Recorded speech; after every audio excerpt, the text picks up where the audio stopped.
Hi guys, ನಾನು ಇವತ್ತು ಏನು ಮಾಡತ್ತೀನಪ್ಪ ಅಂತಂದ್ರೆ ಆಲೂ ಮಸಾಲ ರೈಸ್ ಮಾಡತ್ತೀನಿ ರೀ. ಅದ್ರ ಸಲುವಾಗಿ ನಾನು ಇಲ್ಲಿ ಏನು ತೊಗೊಂಡೇನಪ್ಪ ಅಂತಂದ್ರೆ ಶೇಂಗಾ, ಮೆಣಸಿನಕಾಯಿ, ಉದ್ದಿನಬೇಳೆ, ತೊಗರಿಬೇಳೆ, ಕಾಳು ಮೆಣಸು ಮತ್ತು ಚಕ್ಕೆ ತೊಗೊಂಡೇನಿ ರೀ. ಅದನ್ನು ಫ್ರೈ ಆಗೋ ತನಕ ಇರೋಣ್ರಿ. ಅದು ಫ್ರೈ ಆದ್ವು ರೀ. ಇವಾಗ ತಗೊಂಡ್ಬಿಡೋಣ್ರಿ.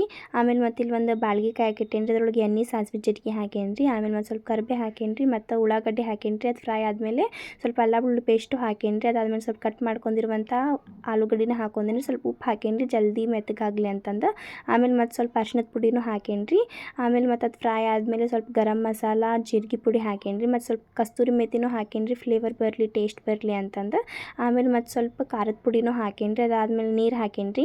ಅದು ಕುದಿಯೋ ತನಕ ಇರೋಣ್ರಿ. ಅದು ಕುದಿಯೋವಾಗ ನಿಂಬೆ ಹಣ್ಣು ಹಾಕ್ಕೊಳ್ಳೋಣ್ರಿ, ಟೇಸ್ಟ್ ಬರುತ್ತೆ. ಆಮೇಲೆ ಮತ್ತು ನಮ್ದು ಇಲ್ಲಿ ಕರೆಂಟ್ ಹೋಗಿದ್ವಿಪ್ಪ, ಅದಕ್ಕೆ ಈ ಮಸಾಲೆನ ಮಮ್ಮಿ ಸಣ್ಣ ಮಾಡ್ಕೊಡತ್ತಿದ್ರಿ. ಇವಾಗ ಈ ಮಸಾಲೆನೂ ಕೂಡ ಈ ಗ್ರೇವಿ ಒಳಗೆ ಹಾಕೊಂಡು ಬಿಡೋಣ್ರಿ. ಆಮೇಲೆ ಮತ್ತು ಇಲ್ಲೇ ಅನ್ನ ಇಟ್ಟಿದ್ದೆ ರೀ, ಆ ಅನ್ನನೂ ಈ ಗ್ರೇವಿ ಒಳಗೆ ಹಾಕೊಂಡು ಮಿಕ್ಸ್ ಮಾಡ್ಕೊಂಡು ಬಿಡೋಣ್ರಿ. ಮತ್ತು ನೋಡ್ರಿ, ಇಲ್ಲೇ ನಮ್ಮದು ಟೇಸ್ಟಿ ಆಗಿರುವಂಥ ಆಲೂ ಮಸಾಲ ರೈಸ್ ರೆಡಿ ಆತ್ರಿ.